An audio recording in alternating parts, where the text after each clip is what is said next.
A very good morning to all of you, dear student. As you know well that we are discussing about the chapter 6 of the BNSS, which has been divided into three parts. Under part 1, we have already discussed summon, how to serve the summon, what is the procedure to serve the summon, how the person will call through the summon. All these things we have already discussed. Thereafter, part B, we have discussed about the warrant of arrest. When a person can be bring before the court through the police. And under the third part, now we are going to discuss, which talks about the proclamation and attachment. So it is the third part. In this video we will discuss the section 84 to 93, which talks about the proclamation and attachment. Section 84 talks about the proclamation for person absconding. ऐसा व्यक्ति जो भाग रहा है उसके लिए proclamation declare करने की बात 84 करता है। If any court has reason to believe, 84 का क्लॉज 1 कहता है if any court has reason to believe, यदि किसी कोर्ट को यह विश्वास करने का कारण है, वेदर आफ्टर टेकिंग एविडेंस और नॉट, एविडेंस लेने के पश्चात और नहीं, ये इट डजंट मैटर कि एविडेंस लिया गया है या नहीं लिया है, इससे कोई मतलब नहीं है। That any person against whom a warrant has been issue, यदि किसी व्यक्ति के खिलाफ वारंट इशू किया गया है, अगर कोर्ट को बिलीव है कि जिस व्यक्ति के खिलाफ वारंट इशू किया गया है इट हैज एब्सकॉन्डेड, या तो भाग चुका है और इज कंसेलिंग हिमसेल्फ यानी अपने आप को छिपा रहा है, या तो भाग चुका है या अपने आप को छिपा रहा है। क्यों? So that such warrant can not be executed, ताकि कि ऐसे वारंट का एग्जीक्यूशन न हो सके। ऐसा व्यक्ति जिसके खिलाफ वारंट इशू किया गया है, अगर वो आपको अपने आप को छिपा रहा है या भाग चुका है ताकि वारंट की तामील न हो पाए, सच कोर्ट में पब्लिश रिटन प्रोक्लेमेशन, ऐसा कोर्ट जो है फिर रिटन प्रोक्लेमेशन इशू करेगा अगेंस्ट हिम टू अपीयर, उस व्यक्ति के खिलाफ एक रिटन प्रोक्लेमेशन इशू करेगा जिसमें लिखा होगा specific place and specific time, जिसमें एक स्पेसिफिक प्लेस और स्पेसिफिक टाइम का मेंशन होगा। नॉट लेस देन 30 डेज, 30 दिन से कम का नहीं होगा ऐसा प्रोक्लेमेशन रिटन में, from the date of publishing such proclamation, जिस दिन प्रोक्लेमेशन इशू किया गया उस दिन से 30 दिन के बाद का वो डेट होगा जिसमें कि व्यक्ति से कहा जाएगा कि आप स्पेसिफिक डेट को, स्पेसिफिक टाइम को, स्पेसिफिक कहां पर आपको उपस्थित होना है। तो ये सेक्शन 84 का सब क्लॉज 1 कहता है। दोस्तों इसको थोड़ा सा ध्यान से समझिएगा कि ऐसा व्यक्ति जिसके खिलाफ पहले समन इशू किया गया है, नहीं आया, warrant issue, arrest warrant issue किया गया, नहीं आया, ऐसे व्यक्ति के खिलाफ लास्ट में कोर्ट के पास ये ऑप्शन होता है कि ऐसे व्यक्ति के खिलाफ वो प्रोक्लेमेशन की नोटिस इशू करे। प्रोक्लेमेशन का तात्पर्य होता है कि जो व्यक्ति समन और अरेस्ट वारंट इशू करने के बाद भी नहीं आ रहा है और कोर्ट को उसको विश्वास करने का उचित कारण है कि वो व्यक्ति समन वारंट से बचने के लिए अपने आप को छिपा रहा है या भाग चुका है, तो जिससे कि वारंट की तामील नहीं हो पा रही है, तो ऐसी स्थिति में वो जो है वो रिटन प्रोक्लेमेशन इशू करेगा और जिस दिन रिटन प्रोक्लेमेशन इशू करेगा उसके 30 दिन के बाद उस व्यक्ति से अपेक्षा की जाएगी कि वो एक बताए गए स्थान और बताए गए समय पर वो उपस्थित हो। और ये जो समय होगा वो 30 दिन के, जिस दिन प्रोक्लेमेशन की नोटिस इशू की जाएगी उस दिन से 30 दिन के बाद का वो समय दिया जाएगा उस व्यक्ति को, ताकि वो 30 दिन के भीतर उसको पर्याप्त सूचना मिल जाए कि किस दिन और किस समय पर कोर्ट में उपस्थित होना है। सेक्शन 84 का सब क्लॉज 2 कहता है the proclamation shall be publish as follow. कैसे प्रोक्लेमेशन का पब्लिकेशन कैसे होगा, इस संबंध में सेक्शन 84 का सब क्लॉज 2 कहता है कि it shall be publicly read in some conspicuous place of the town और village in which such person ordinarily decide. 84 कहता है प्रोक्लेमेशन, रिटन प्रोक्लेमेशन कोर्ट जो है उस व्यक्ति के खिलाफ इशू करेगी जो कि वारंट की तामील होने से अपने आप को बचा रहा है। 30 दिन की बात की 30 दिन की बात को उसको कोर्ट में बुलाया जाएगा और ये जब प्रोक्लेमेशन का जो नोटिस इशू किया जाएगा उस व्यक्ति वो कहाँ पब्लिश, किस माध्यम से पब्लिश किया जाएगा, ये 3 माध्यम कोर्ट जो है वो 3 माध्यम बताता है। पहला माध्यम ये कि जहां भी अगर वो व्यक्ति किसी विलेज या टाउन में जहां भी व्यक्ति सामान्यतः रहता है उसके कॉन्स्पिक्यूअस पार्ट का मतलब ऐसा प्लेस जो कि स्पष्ट तौर पर उस नोटिस को देख सके, जैसे कि फेमस क्रॉस, किसी टाउन का, विलेज का कोई क्रॉसिंग हो, कोई चौराहा है, कोई नामी प्लेसेस है जहां पर नोटिस लगाने से सारे व्यक्ति उसको देख पाएंगे। तो वहां पर पब्लिश किया जाएगा। ये काम ज़्यादातर पुलिस जो है वो माइक से भी या उस टाउन और विलेज के गली में माइक से मुनादी करके भी वो इसकी पब्लिक इसे प्रोक्लेमेशन की सूचना दे सकती है। बी है,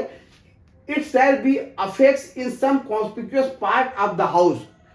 यानी कि दूसरा ये कह रहा है जहां पर उस व्यक्ति का घर है उसके दीवालों पर, कॉन्स्पिक्यूअस पार्ट पर, उसके दीवालों पर, और home state in such person, जहां पर वो घर है उसके गली में जहां पर वो सामान्यतः रहता है, और to some conspicuous place of town और विलेज, यानी कि साफ साफ कहा गया है कि जहां पर वो व्यक्ति का घर बना है उसकी दीवारों पर उस प्रोक्लेमेशन की नोटिस को चिपका दिया जाएगा, या उसके आसपास होम स्टेट पर अथवा गली इत्यादि में भी उसकी नोटिस को चिपका दिया जाएगा। या फिर a copy thereof shall be affixed to some conspicuous part of the court house, यानी कोर्ट के बाहर जो नोटिस बोर्ड लगा रहता है उस नोटिस बोर्ड पर भी उस डिस्प्ले बोर्ड पर भी जो है उस नोटिस को, प्रोक्लेमेशन की नोटिस को चस्पा कर दिया जाएगा। तो अगर तीनों माध्यम से किसी भी माध्यम से अगर प्रोक्लेमेशन की नोटिस पब्लिश किया जाती है तो मान लिया जाएगा कि उसका ड्यूली पब्लिकेशन हो चुका है। 84 का 2 का सब क्लॉज 2A कहता है द कोर्ट में आल्सो, कोर्ट को लगता है, if it is think fit, court यानी कि उचित समझती है, direct a copy of the proclamation to be publish in a daily newspaper. Court को अगर उचित लगता है कि उपरोक्त तीनों माध्यम से भी अगर प्रोक्लेमेशन दिया जाएगा तो पर्याप्त नहीं है, तो कोर्ट चाहेगा, कोर्ट ये भी काम कर सकती है कि उसे डेली न्यूज़पेपर में भी उस प्रोक्लेमेशन की नोटिस को पब्लिश करा देगी जहां पर कि वो व्यक्ति सामान्यतः रहता है, यानी जिस टाउन या विलेज में या शहर में वो व्यक्ति रहता है उसके लोकल न्यूज़पेपर में भी कोर्ट चाहे तो उपरोक्त माध्यम के अतिरिक्त भी वो चाहे तो उसको पब्लिश करा सकती है, ताकि सभी व्यक्तियों को सूचना मिल जाए कि ये व्यक्ति जो है भाग रहा है और कोर्ट जो है उसकी नियत टाइम और नियत समय और नियत स्थान को वो उपस्थित होने की ऐसे व्यक्ति से अपेक्षा कर रहा है, ताकि उस व्यक्ति तक ये सूचना मिल जाए, चाहे न्यूज़पेपर के माध्यम से, चाहे नोटिस के माध्यम से, चाहे मुनादी के माध्यम से, किसी माध्यम से सूचना मिल जाए, ताकि 30 दिन के भीतर वो जो है वो कोर्ट में प्रस्तुत हो सके।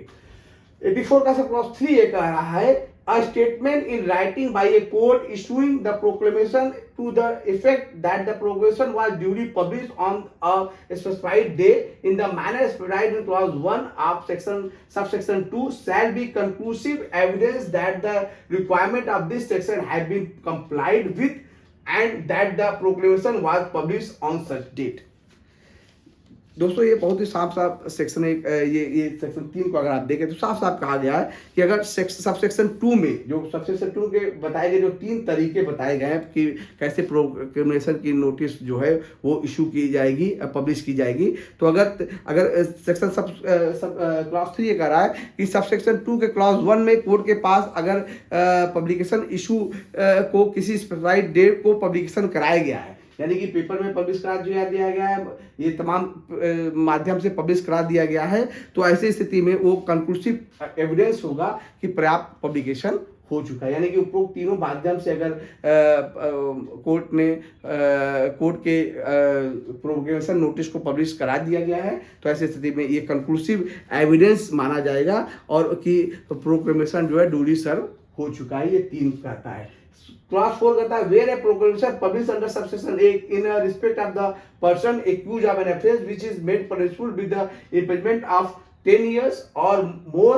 और imprisonment of life or with the death under the BNSS 2023 or under any other laws for the time being in force and such person fails to appear at the specified place and the time required by the proclamation, the court may, after making such inquiry as it think fit, pronounce him a proclaimed offender and make a declaration to that effect। बहुत ही आसान सा section है दोस्तों, section 4 जो बात कर रहा है कि जहां भी कोर्ट ने 84 यानी धारा 84 क्लॉज 1 के अंतर्गत, इस क्लॉज के अंतर्गत अगर कोई भी प्रोक्लेमेशन की रिटन नोटिस पब्लिश कर दी है, प्रोक्लेमेशन रिटन प्रोक्लेमेशन जो है वो जारी कर दिया गया है और उस व्यक्ति ने, जिस व्यक्ति के खिलाफ प्रोक्लेमेशन जारी किया गया है, उसने कोई ऐसा बीएनएसएस की धारा या बीएनएसएस के अंतर्गत या किसी प्रचलित किसी अन्य अधिनियम के अंतर्गत कोई ऐसा ऑफेंस किया है जिसकी सजा जो है वो साफ साफ लिखा हुआ है, जिसकी सजा या तो 10 वर्ष से ज्यादा 10 इयर्स और मोर, या फिर इम्प्रिजनमेंट ऑफ लाइफ, या फिर डेथ। यानी 3 चीजें बताई गई, 3 सजा है। यानी जिसके खिलाफ प्रोक्लेमेशन नोटिस इशू किया गया है, अगर उसने कोई ऐसा ऑफेंस किया जो बीएनएसएस की धारा के अंतर्गत या किसी अन्य प्रचलित धारा के अंतर्गत, अधिनियम के अंतर्गत कोई ऐसा पनिशेबल ऑफेंस है जो 10 साल के से ज़्यादा का है, या लाइफ इम्प्रिजनमेंट है, या फिर डेथ है, तो ऐसी स्थिति में ऐसा व्यक्ति जो है अगर बताए गए समय और स्थान पर कोर्ट में उपस्थित नहीं होता है, तो फिर प्रोक्लेमेशन में बताई गई है, तो ऐसी स्थिति में यदि कोई कोर्ट उचित समझता है इंक्वायरी करने के पश्चात, तो प्रोक्लेमेंट उसे जो है वो प्रोक्लेम अफेंडर घोषित कर सकता है। यहाँ बात की गई है प्रोक्लेम अफेंडर, इस वर्ड को ध्यान दे के देखिए दोस्तों, कि अगर कोई ऐसा व्यक्ति जिसके खिलाफ प्रोक्लेमेशन इशू किया गया है, अगर वो व्यक्ति 10 साल से ज़्यादा का ऑफेंस का कोई क्राइम किया है, या जिसमें कि लाइफ इम्प्रिजनमेंट है, 10 साल से ज़्यादा की सजा है, या फिर डेथ पेनल्टी है, और प्रोक्लेमेशन के नोटिस में बताए गए नियत और स्थान पर वो उपस्थित नहीं होता है, तो ऐसे व्यक्ति को कोर्ट जो है वो प्रोक्लेम अफेंडर घोषित कर सकती है। सेक्शन 5 में कहा गया है कि धारा 2 और धारा 3 के प्रावधान न्यायालय द्वारा जो है धारा 4 के अधीन की गई घोषणा उसी प्रकार से लागू होगी जैसे कि धारा 1 के अंतर्गत जो है प्रोक्लेमेशन पर लागू होती है। तो वो साधारण सेक्शन यहाँ पर सेक्शन 5 बताया गया है। तो कुल मिलाकर अगर आप देखें 84 का एक मंशा एक साफ है, एक कंसाइज फॉर्म में अगर आप देखें तो सेक्शन 84 ये कहता है कि अगर कोर्ट को लगता है कि कोई व्यक्ति वारंट जिसके खिलाफ इशू किया गया है वो एब्सकॉन्ड हो चुका है, भाग चुका है, या फिर अपने आप को छिपा रहा है, तो कोर्ट जो है वो उसके खिलाफ रिटेन प्रोक्लेमेशन इशू करेगी, और उस व्यक्ति से कहेगी कि 30 दिन के बाद, जिस दिन नोटिस इशू करेगी उस दिन से 30 दिन के भीतर जो है वो जो है 30 दिन का समय देगी कि वो नियत स्थान और समय पर वो जो है नियत दिन वो स्थान को एक पर्टिकुलर टाइम को वहाँ पर उपस्थित हो जाए, यानी कोर्ट में या फिर कोर्ट ने जहाँ भी जिस स्थान पर बोला उस स्थान पर उपस्थित हो जाए। अगर 30 दिन के भीतर वो उपस्थित नहीं होता है और ऐसा व्यक्ति किसी ऐसे क्राइम को किया है जिसके खिलाफ वारंट इशू हुई है और वो ऑफेंस जो है वो 10 साल से ज़्यादा का है, आजीवन कारावास है, या फिर डेथ पेनाल्टी है, तो ऐसी स्थिति में ऐसे व्यक्ति को जो है कोर्ट जो है प्रोक्लेम अफेंडर घोषित कर देगी। 85 talks about the attachment of property of a person absconding, जो व्यक्ति भाग रहा है उसकी प्रॉपर्टी को अटैच करना यानी कुर्की करना के संबंध में सेक्शन 85 बताया गया है। The court issuing A proclamation 84 under section 84 में, अगर 84 के अंतर्गत जो प्रोक्लेमेशन इशू किया गया है, अगर court reason to be recorded, अगर कोर्ट रीजन को रिकॉर्ड कर सकती है इन राइटिंग, रिटेन रीजन को रिकॉर्ड करके at any time after the issue of the proclamation issue करने के पश्चात किसी भी समय राइटिंग में रिकॉर्ड करके reason order to attachment of any property movable or immovable or both belonging to the proclaimed person। साफ बताया गया है कि 85 में कहा गया है जो कोर्ट धारा 84 के अंतर्गत प्रोक्लेमेशन इशू कर रहा है उसे अगर रीजन रिकॉर्ड कर रिटेन में किसी भी समय प्रोक्लेमेशन इशू करने के बाद उसकी जो भी जिसके व्यक्ति के खिलाफ प्रोक्लेमेशन इशू किया गया है उसकी संपत्ति चाहे वो मूवेबल हो चाहे इमूवेबल हो या दोनों अटैचमेंट का ऑर्डर पारित कर सकती है उस प्रोक्लेम पर्सन के विरुद्ध, provided that where at the time of the issue of the proclamation the court is satisfied, जहां पर प्रोक्लेमेशन इशू किया गया है कोर्ट सेटिस्फाई है बाय एफिडेविट और अदरवाइज, अगर किसी ने एफिडेविट दिया है या अदरवाइज अगर कोर्ट ये सेटिस्फाइड है that the person in relation to whom the proclamation is to be issued, जिस व्यक्ति के खिलाफ प्रोक्लेमेशन इशू किया गया है अगर कोर्ट को ये लगता है बाय एफिडेविट लेने के पश्चात या otherwise is about to dispose of the whole or any part of his property, जिस व्यक्ति के खिलाफ प्रोक्लेमेशन इशू किया गया है वो जो है अपनी प्रॉपर्टी को जो है या जो पूरी प्रॉपर्टी या उसके किसी पार्ट को जो है वो डिस्पोज ऑफ कर देगा, या फिर बी में कहा गया है कि is about to is about to is about to remove the whole or any part of his property, वो जो जिस व्यक्ति के खिलाफ प्रोग्रेशन शुरू किया गया है वो अपनी प्रॉपर्टी को वहां से रिमूव कर देगा, किसी अन्य स्थान पर ले जाएगा या किसी पार्ट को अन्य स्थान पर ले जाएगा, या फिर जो कोर्ट के जुडिक्शन के बाहर होगा. इट में order the attachment of the property simultaneously with the issue of the proclamation.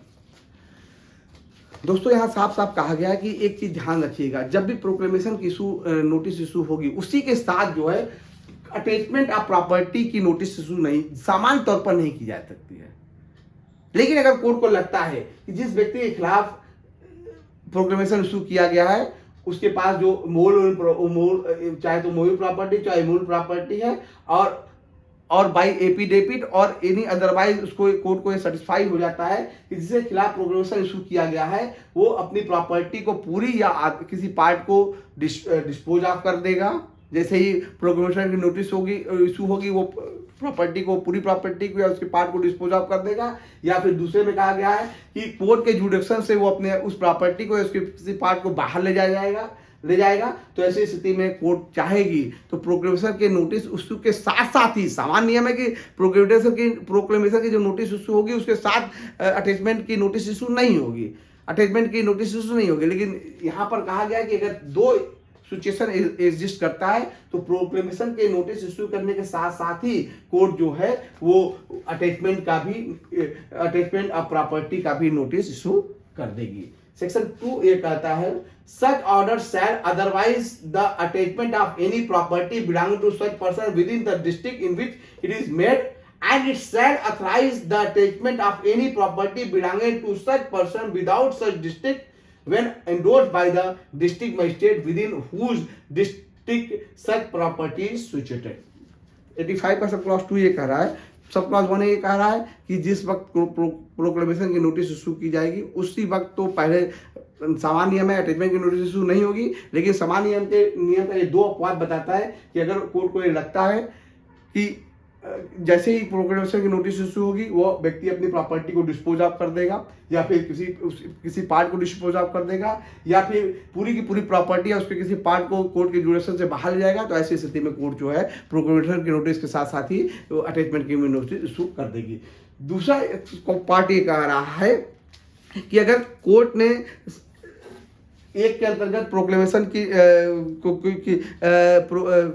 Attachment of property का नोटिस इशू कर दिया है तो उस जिले के अंतर्गत आने वाली प्रॉपर्टी का तो वो अटैचमेंट कोर्ट करा देगी. जिसके जुडिक्शन में प्रॉपर्टी है उसके जुडिक्शन में कोर्ट चाहेगी तो वो प्रॉपर्टी का जब्तीकरण हो जाएगा. लेकिन अगर वो उस व्यक्ति ने उस प्रॉपर्टी को जिले से बाहर रख दिया है तो ऐसी स्थिति में अटैचमेंट तभी वैध होगा जब उस जिले का डिस्ट्रिक्ट मजिस्ट्रेट जो है उस जहां पर कि वो व्यक्ति की प्रॉपर्टी सिचुएटेड है उसको इंडोर्स करेगा. यानी कि जिलाधिकारी जो है डिस्ट्रिक्ट मजिस्ट्रेट जो जिस जिले में वो प्रॉपर्टी उस व्यक्ति की सिचुएटेड है उस जिले का जिलाधिकारी अगर इंडोर्स करेगा तभी अटैचमेंट जो है वो वैलिड माना जाएगा. थर्ड क्लास कर रहा है if the property order to be attach in a डेब्ट or other movable property the attachment under this section shall be made.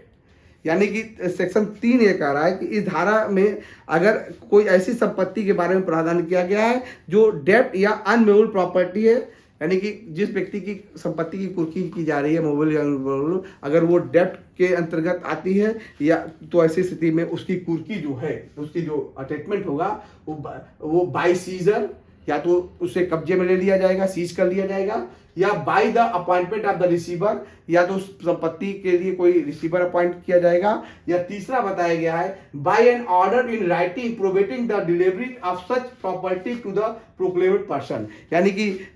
तीसरा बताया गया कोर्ट उस संपत्ति के डिलीवर करने से प्रतिबंध कर सकती है किसी भी अन्य व्यक्ति को प्रॉपर्टी को देने से कोर्ट जो है वो प्रोहिबिटेड कर सकती है. और तीसरा है by all or any two of such method as the court deem it fit. Court को लगता है कि इन चारों में से किसी भी एक दो यानी by seizure, by appointment of receiver, by order of the prohibiting, इन चारों में तीनों में से किसी दो के को जो है वो अप्लीकेबल करके जो है कोर्ट ऐसे अटैचमेंट को जो है वो वैलिड बना सकती है. 4 में सेक्शन 85 का सब क्लास 4 एक आता है, if the property order to be attach in immovable, जिस प्रॉपर्टी का अटैचमेंट किया गया है अगर वो इमूवेबल है, the attachment under this section shall in case of land paying revenue to the state government, यानी जिस प्रॉपर्टी का, जिस इमूवेबल प्रॉपर्टी का अगर मान लीजिए कोई प्लॉट है या खेत है और उसका अटैचमेंट किया जाना है, तो ऐसी स्थिति में अगर वो प्लॉट और खेत से जो है कोई स्टेट गवर्नमेंट को रेवेन्यू मिल रही है, तो ऐसी स्थिति में वो प्रॉपर्टी तभी अटैच की जाएगी। अटैचमेंट जो है उसका अटैचमेंट जो है सिर्फ कलेक्टर ही करेगा, नहीं कलेक्टर जो कि रेवेन्यू का सबसे बड़ा अधिकारी होता है, वो रेवेन्यू वसूल करने का काम कलेक्टर करती है। तो ऐसे जमीन की जो जब्तीकरण यानी कि अटैचमेंट है वो उस कलेक्टर के माध्यम से ही किया जाएगा। ये बात सेक्शन 4 में बताया गया है। सेक्शन 5 में बताया गया है, सेक्शन 4 में और दूसरी बात की गई है कि सेक्शन 4 में दूसरी बात की गई है कि पहले तो सेक्शन 4 को फिर से बोले, कोर्ट ने फिर से पढ़ा लें। कोर्ट ने जिस प्रॉपर्टी को अटैचमेंट किया है वो चल प्रॉपर्टी है, तो इस धारा के अंतर्गत कुर्की जो है राज्य सरकार रेवेन्यू देने वाली भूमि की दशा में उस जिले के डीएम से माध्यम से कराएगी, और अन्य दशाओं में यानी कि अगर अचल संपत्ति है तो डीएम ही करेगा उस अचल संपत्ति का जो है अटैचमेंट, और अन्य दशाओं में उसके कब्जे को लेकर, यानी फिर वही बात आती है अन्य दशाओं में जो है by taking position or by the appointment of the receiver or by an order of writing reporting the delivery of the such property to the proclaim person or any of one of his behalf or by all or any, यानी कि अगर अचल संपत्ति है तो उसके ऐसे और रेवेन्यू वसूलने का काम होना है उस अचल संपत्ति से, तो उसका अटैचमेंट जो है वो हमेशा कलेक्टर करेगा, और अगर संपत्ति चल है तो सीजर के द्वारा या रिसीवर के द्वारा या फिर उस व्यक्ति को डिलीवर करने से प्रोहिबिट किया जाएगा जिसकी वो प्रॉपर्टी है।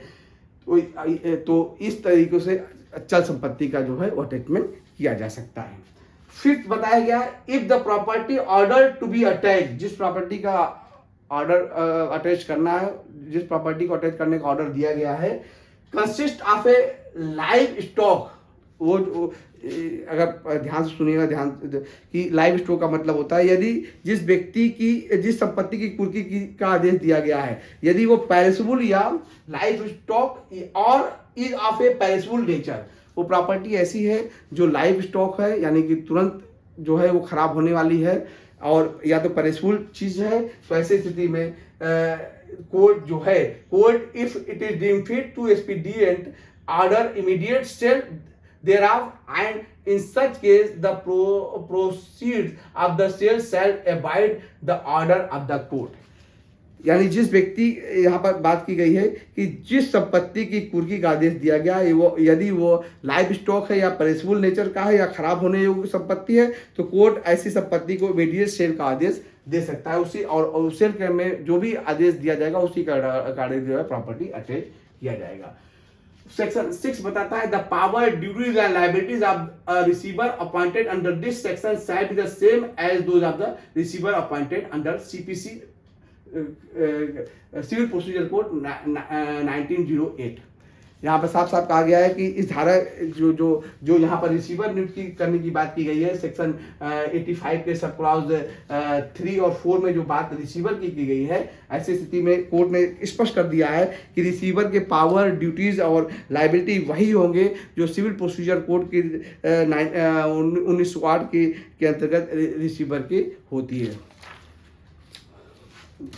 अब आइए दोस्तों, section 86 talks about the identification and attachment of the property of proclaim person. The court में on the written request from a police officer, यानी कोर्ट जो है पुलिस ऑफिसर के रिटन रिक्वेस्ट पर, not below the rank of superintendent of the police or commissioner of the police, जो कि superintendent of the police or commissioner police commissioner के नीचे का रैंक नहीं, यानी वो व्यक्ति को एसपी या कमिश्नर ऑफ पुलिस के रैंक से नीचे का नहीं होना चाहिए। ऐसे व्यक्ति के रिक्वेस्ट पर कोर्ट जो है initiate the process of requesting assistance from a court और an authority in the contracting state for identification, attachment and the forfeiture of the property belonging to a proclaimed person in accordance with the procedure provided in chapter 8. दोस्तों इसको ध्यान से देखिएगा, इस धारा के अंतर्गत कोर्ट जो है यदि पुलिस ऑफिसर के रिटन रिक्वेस्ट पर, वो पुलिस ऑफिसर जो सुपरिटेंडेंट एसपी है या फिर पुलिस कमिश्नर के नीचे का रैंक का नहीं है, अगर वो रिक्वेस्ट करता है कोर्ट को, तो जिसके अंतर्गत संपत्ति की पहचान कुर्की के लिए राज्य के किसी भी न्यायालय या प्राधिकारी की सहायता और प्रक्रिया के अनुसार किसी प्रोक्लेम अफेंडर की संपत्ति जब्त की जाएगी। यानी कि एसपी और कमिश्नर जो है वो अगर कोर्ट में रिटन स्टेटमेंट दे, रिटन रिक्वेस्ट करे, तो ऐसे व्यक्ति के कुर्की के लिए जो है कोर्ट सहायता करेगी और जो है वो कॉन्ट्रैक्टिंग जो बात की गई है या कॉन्ट्रैक्टिंग स्टेट्स के बीच में जो है वो आपस में जो है सुलह समझौता करके उस प्रोक्लेम अफेंडर की प्रॉपर्टी को जो है अटैचमेंट कराने की प्रोसेस करेगी। 87 talks about the claim and objection to attachment. If any claim is preferred to or objection made to the attachment of any property attached under subsection 85, यानी कि इस अगर किसी व्यक्ति की प्रॉपर्टी को 85 के अंतर्गत अटैचमेंट किया गया है और इस अटैचमेंट से किसी व्यक्ति को कोई ऑब्जेक्शन है, कोई क्लेम है, यानी उस प्रॉपर्टी को पर जो प्रॉपर्टी अटैच की गई है उस पर किसी व्यक्ति का क्लेम है या कोई ऑब्जेक्शन है, तो ऐसी स्थिति में सेक्शन 87 कहता है within 6 months from the date of such attachment, उस अटैचमेंट करने के पश्चात 6 महीने के भीतर by any person other than the proclaim person के इतर कोई और व्यक्ति जो है on the ground that the claimant और objector has an interest in such property and that such interest is not liable to attachment under section 85, the claim or objection shall be inquired into and may be allowed or disallowed in whole or in part. दोस्तों इसको ध्यान समझिएगा, यदि किसी व्यक्ति की property को चाहे वो मूवेबल हो चाहे मूवेबल हो, यदि प्रॉपर्टी का अटैचमेंट किया जा चुका है कोर्ट के द्वारा 85 के अंतर्गत और जिस व्यक्ति को अटैचमेंट और उस अटैचमेंट से किसी व्यक्ति को कोई दिक्कत है यानी कि कोई क्लेम है उस पर या ऑब्जेक्शन है, तो वो व्यक्ति प्रोक्लेम्ड अफेंडर के भिन्न ऐसा व्यक्ति होना चाहिए जिसको की प्रॉब्लम है, अर्थात प्रोक्लेम अफेंडर नहीं होना चाहिए उस व्यक्ति को। वह अपने ऑब्जेक्शन रेज कर सकता है 6 महीने के भीतर, जिस दिन प्रॉपर्टी अटैच की गई है उस 6 महीने के भीतर जो चाहे तो वो व्यक्ति, लेकिन वो उसे प्रोक्लेम अफेंडर नहीं होना चाहिए। प्रोक्लेम अफेंडर के इतर कोई व्यक्ति जो है ऐसी प्रॉपर्टी के अटैचमेंट को ऑब्जेक्शन या ऑब्स्ट्रक्शन कर सकता है और उसी कोर्ट में वो ऑब्जेक्शन करेगा जिस कोर्ट ने प्रोक्लेमेशन का नोटिस अटैचमेंट की नोटिस इशू किया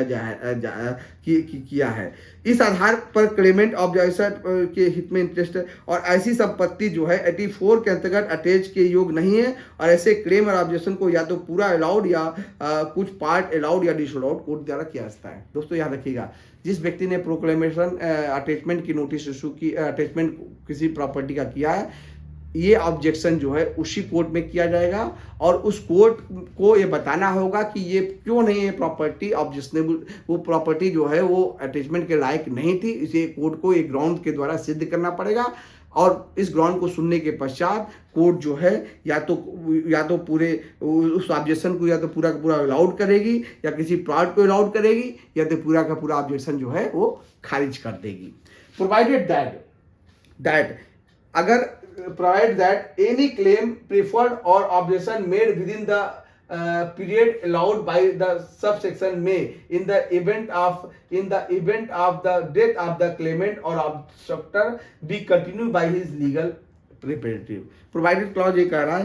पहला तो क्लॉज 87 ये कह रहा है कि उस अटैचमेंट से किसी व्यक्ति को कोई ऑब्जेक्शन है तो वो अपने ऑब्जेक्शन को जो है 6 महीने के भीतर रेज कर सकता है। दूसरा प्रोवाइडेड क्लॉज ये कह रहा है कि अगर क्लेमेंट और ऑब्जेक्टर को जो भी ऑब्जेक्ट किया गया या जो कोई क्लेमेंट है, यदि कोर्ट ने उसने कोई ऑब्जेक्शन रेज किया गया है और कोर्ट के द्वारा उसको एक्सेप्ट किया जा चुका है और इस दौरान अगर क्लेमेंट की या फिर ऑब्स्ट्रक्टर की मृत्यु हो जाती है तो उसके लीगल हेयर जो है वो सामान्य तौर पर भी होता है दोस्तों कि जब किसी व्यक्ति की के केस को कोर्ट सुन लेती है या सुनवाई को एक्सेप्ट कर लेती है और उस दौरान उसकी मृत्यु हो जाती है तो उसके लीगल रिप्रेजेंटेटिव जो है उस केस को जो है वो आगे बढ़ा सकते हैं। ये क्लॉज जो है वो यही अप्रोवाइडेड क्लॉज कहा गया है। 87 का सब क्लॉज 2 कहता है क्लेम और ऑब्जेक्शन अंडर सेक्शन 1 में बी प्रिफर्ड और made in the court by which the court of the order. जिस कोर्ट ने अटैचमेंट का ऑर्डर दिया है उसी कोर्ट में जो है ये ऑब्जेक्शन जो है वो रेज किया जा सकता है। किसी और कोर्ट में ऑब्जेक्शन नेचुरली है, जिस कोर्ट ने आप वो काम किया उसी कोर्ट में जो है अटैचमेंट का काम किया उसी कोर्ट में जो है ऑब्जेक्शन रेज किया जा सकता है। और इफ द क्लेम और objection is in respect of property attach under an order endorsed under section 2 of the 85 in the code of the CGM of the district in which the attachment is made। दोस्तों ये sub clause ये 2 ये कह रहा है कि claim और objection जो है इस धारा के क्लॉज 1 के अंतर्गत उस कोर्ट में ही किया जा सकता है जिसमें कि अटैचमेंट की नोटिस दी गई है। या फिर क्लेम या ऑब्जेक्शन 85 के सब क्लॉज 2 में हमने देखा था कि अगर डिस्ट्रिक्ट के बाहर अगर अटैचमेंट किया गया है तो ऐसी स्थिति में डीएम से उसमें एंडोर्स कराना होगा। तो ऐसी स्थिति में उसी जिले के जिस डीएम ने एंडोर्स किया है उस जिले के सीजीएम के कोर्ट में जो है वो उस ऑब्जेक्शन को रेज किया जा सकता है जहां के प्रोक्लेम ऑफेंडर की प्रॉपर्टी सिचुएटेड है उसी कोर्ट के सीजीएम में ये जो है सीजीएम कोर्ट में जो है ये ऑब्जेक्शन रेज किया जाता है। थर्ड क्लॉज ये कह रहा है एवरी सच क्लेम और objection shall be inquired into by the court in which it is preferred और मेड। क्लॉज 3 कहता है सभी क्लेम और ऑब्जेक्शन उसी कोर्ट द्वारा इंक्वायर्ड किया जाएगा जिसने अटैचमेंट किया, जो ऑलरेडी हम लोग डिस्कस कर चुके हैं। प्रोवाइडेड यहाँ एक प्रोवाइडेड क्लॉज भी है कि अगर सीजीएम के पास ऑब्जेक्शन रेज किया गया है और सीजीएम ने ऐसे मामले को अपने किसी सबऑर्डिनेट मजिस्ट्रेट को मेकओवर कर सकता है या फिर ऐसे मजिस्ट्रेट तो फिर ऐसे स्थिति में ऐसा मजिस्ट्रेट मामले को सुनेगा। यानी सामान्य तौर पर यहाँ पर कहा गया है 85(7) के सब क्लॉज 2 में कहा गया है कि अगर सीजीएम कोर्ट में ऑब्जेक्शन रेज किया जा सकता है, लेकिन प्रोवाइडेड क्लॉज में कहा गया है कि अगर सीजीएम ने अपने कोर्ट से उस मामले को किसी अपने जूनियर मजिस्ट्रेट को यानी कि सबऑर्डिनेट मजिस्ट्रेट को मामला रेफर किया गया है तो फिर ऑब्जेक्शन जो है उस मजिस्ट्रेट कोर्ट में ही किया जा सकेगा। और इसका 87 का सब क्लॉज 4 जो मैं सेक्शन 87 के सब क्लॉज 4 में कहा गया है कि अगर किसी व्यक्ति ने कोई क्लेम या ऑब्जेक्शन उस कोर्ट में रेज किया गया है जिसने अटैचमेंट किया था और उस कोर्ट ने कोई ऑर्डर दे दिया है और उस ऑर्डर के तहत उसके क्लेम को या ऑब्जेक्शन को डिसअलाउड कर दिया गया है तो सेक्शन 87 के सब क्लॉज 1 के अंतर्गत तो उस डिसअलाउड के तिथि से लेकर साल भर के भीतर वो अपने राइट्स को एस्टेब्लिश करने के लिए वाद दाखिल कर सकता है। यानी कि अगर उसका क्लेम डिसअलाउड हो गया है कोर्ट के द्वारा सेक्शन 87 के सब क्लॉज 1 के अंतर्गत तो वो अपने राइट को एस्टेब्लिश करने के लिए उस डिसअलाउड के ऑर्डर के 1 साल के भीतर वो जो है वो अपने राइट्स को एस्टेब्लिश करने के लिए वो वाद दाखिल कर सकता है और ऐसे सूट के रिजल्ट पर ही सारी चीज़ों का फिर निर्धारण होगा। अब ये section 88 talks about the release, sale and restoration of attached property. If the proclaimed person appears within the time specified in the proclamation, जैसा कि हम लोग देखा था दोस्तों कि प्रोक्लेमेशन के नोटिस में कोर्ट जो है वो स्पेसिफिक टाइम और स्पेसिफिक डे और टाइम मेंशन करती है कब उसे कोर्ट में उपस्थित होना है। और अगर उस स्पेसिफिक डे और टाइम को जो प्रोक्लेमेशन के नोटिस में लिखा गया है वो उस दिन उपस्थित हो जाता है then court shall make an order releasing property from the attachment. तब फिर ऐसे स्थिति में कोर्ट जो है उस व्यक्ति की प्रॉपर्टी को रिलीज कर देगी, जिसकी प्रॉपर्टी को अटैच की है उसको वो रिलीज कर देगी अगर वो स्पेसिफाइड डे और टाइम को जो है वो कोर्ट के बनाए गए निर्धारित स्थान पर उपस्थित हो जाता है तो फिर कोर्ट इसकी प्रॉपर्टी को रिलीज कर देगी। If the proclaimed section 88 का सब क्लॉज 2 कहता है if the proclaimed person does not appear within the time specified in the proclamation, अगर वो स्पेसिफाइड दिन के भीतर यानी 30 दिनों के भीतर वो कोर्ट में उपस्थित नहीं होता है, the property under the attachment shall be eight the disposal of the state. तब फिर ऐसी स्थिति में उस प्रॉपर्टी का डिस्पोजल जो है स्टेट गवर्नमेंट के डिस्क्रिप्शन पर हो जाएगा। But it shall not be sold until the expiration of 6 month. लेकिन वो 6 महीने के भीतर ऐसी प्रॉपर्टी को स्टेट गवर्नमेंट जो है वो सोल्ड नहीं करेगी from the date of the attachment and until any claim preferred or objection made under section 87 has been disposed of under that section unless it is subject to speedy and natural decay or the court considers that the sale would be for the benefit of the owner, in either of which case the court may cause it to be sold whenever it think fit। दोस्तों 88 का sub clause 2 को जरा ध्यान से समझिएगा कि अगर attachment की जो नोटिस है जो 30 दिन के भीतर 30 दिन की होती है, उस 30 दिन के भीतर अगर वो उपस्थित हो जाता है तो दोस्तों प्रॉपर्टी को रिलीज कर देगी। अगर उपस्थित नहीं होता है तो ऐसी स्थिति में जो है वो प्रॉपर्टी अटैच की जाएगी और स्टेट गवर्नमेंट को सौंप दिया जाएगा और स्टेट गवर्नमेंट से कहा जाएगा कि 6 महीने के भीतर जो है वो अपनी प्रॉपर्टी को अपने पास रखे और उसके बाद उसे सेल करेगी। 6 महीने तक प्रॉपर्टी स्टेट गवर्नमेंट होल्ड करेगी, उसके बाद ही उस प्रॉपर्टी को स्टेट गवर्नमेंट जो है चाहे तो सोल्ड कर सकती है। यही बात सेक्शन मोटा मोटी यही बात सेक्शन 2 में बताई गई है। सेक्शन 88 का 3 कहता है if within 2 years from the date of the attachment, date of attachment के दिन से 2 सालों के भीतर any person whose property is, कोई व्यक्ति जो जिसकी property or has been at the disposal of the state government under subsection 2 यानी कि उस प्रॉपर्टी को स्टेट गवर्नमेंट अगर होल्ड कर रखा है और 2 साल के भीतर वो जो है व्यक्ति अपीयर्स वॉलंटरी अपने आप उपस्थित हो जाता है कोर्ट के सामने और is apprehended and brought before the court या फिर पकड़ के कोर्ट में लाया जाता है by whose order the property was attached, जिस उस कोर्ट में लाया जाता है जिस कोर्ट ने प्रॉपर्टी को अटैचमेंट करने का आदेश दिया था, or the court to which such court is subordinate and prove that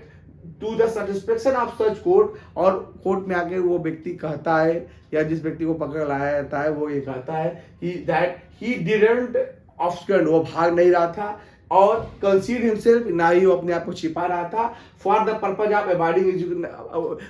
warrant के एजुकेशन से अपने आप को ना तो ऑब्स्कॉन्ड कर रहा था ना ही छिपा रहा था, to attend within the time specified therein such property, or if the sale has been sold the net proceeds of the sale, or if the part only thereof has been sold the net proceed of the sale and the residue of the property shall after satisfying their form all costs incurred in the consequences of the attached be delivered to him।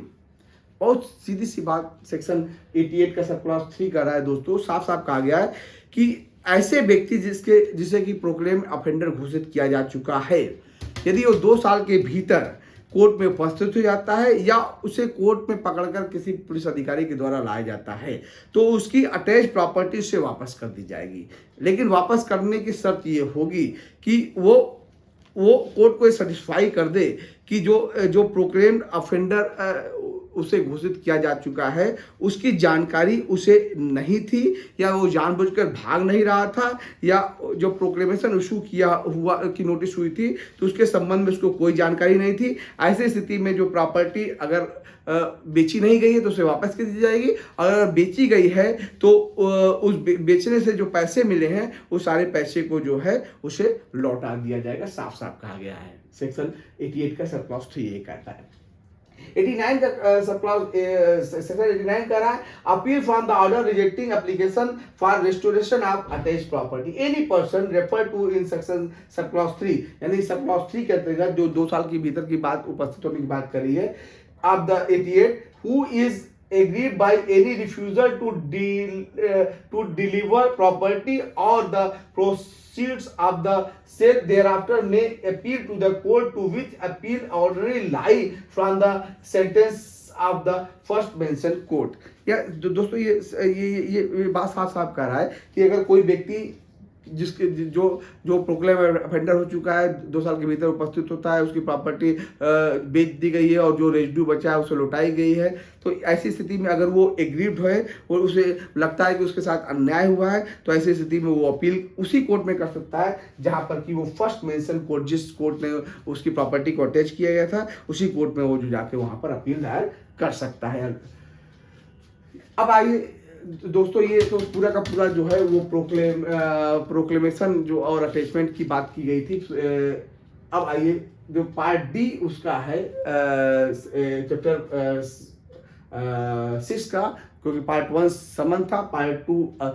Arrest warrant था, part 3 जो है वो proclamation and attachment था, और part D है other rule regarding processes. ये छोटा सा सेक्शन है, इसको हम देख लेते हैं। Section 90 talks about the issue of warrant in lieu of और in addition to summon.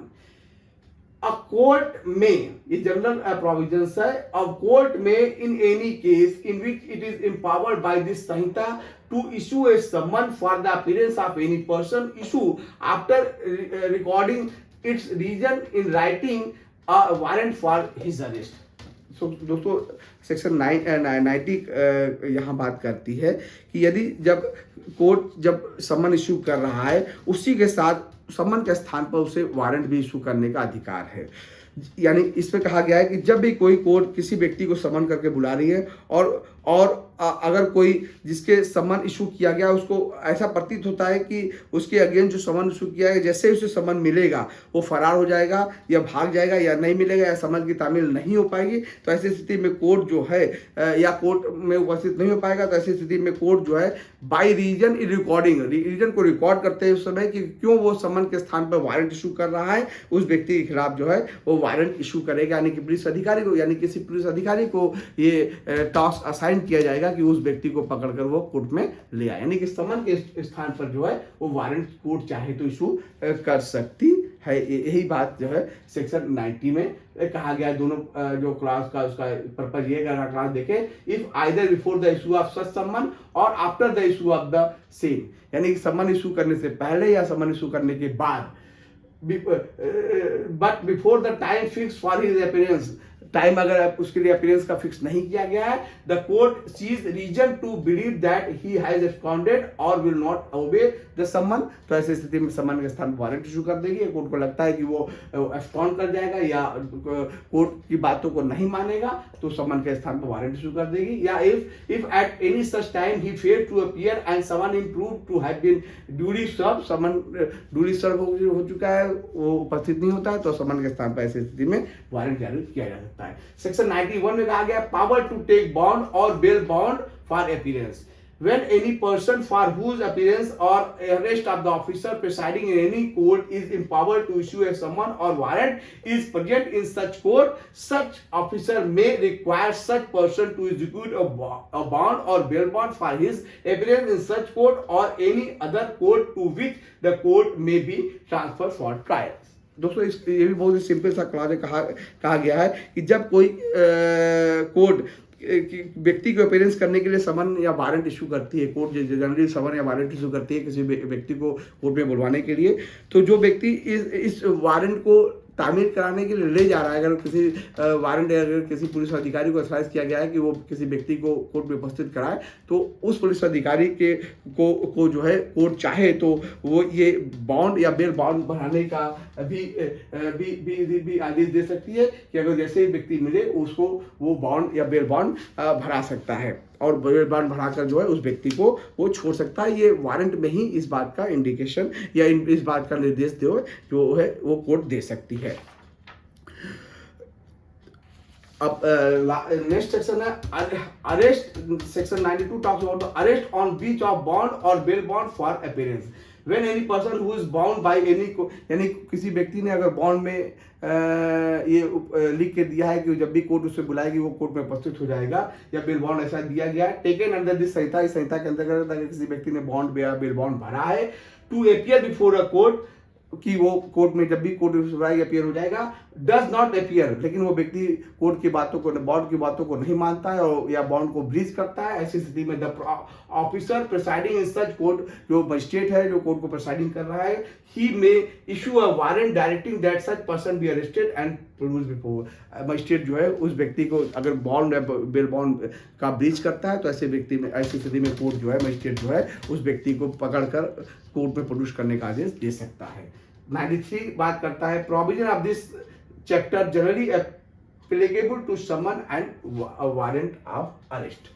Last section है, यहाँ कहा गया इस संहिता में बताए गए जितने भी समन और अरेस्ट वारंट इशू किए जाएंगे उसका इशू किया जाना, उसका सर्विस किया जाना और उसका एजुकेशन किया जाना है। 3 बातें कही, इशू, सर्विस और एजुकेशन जो है वो इसी पूरे चैप्टर यानी चैप्टर 6 के जितने भी प्रावधान बताए गए उसी के अंतर्गत जो है समन और वारंट जो है वो इशू किया जाएगा। तो दोस्तों ये पूरा का पूरा जो चैप्टर 6 है we have already discuss and we have taken 3 videos to discuss all the provisions regarding to the summon, warrant, proclamation, attachment, and other rule regarding processes. So I hope whatever we have discussed with you all, you are able to understand all these things. Thank you very much.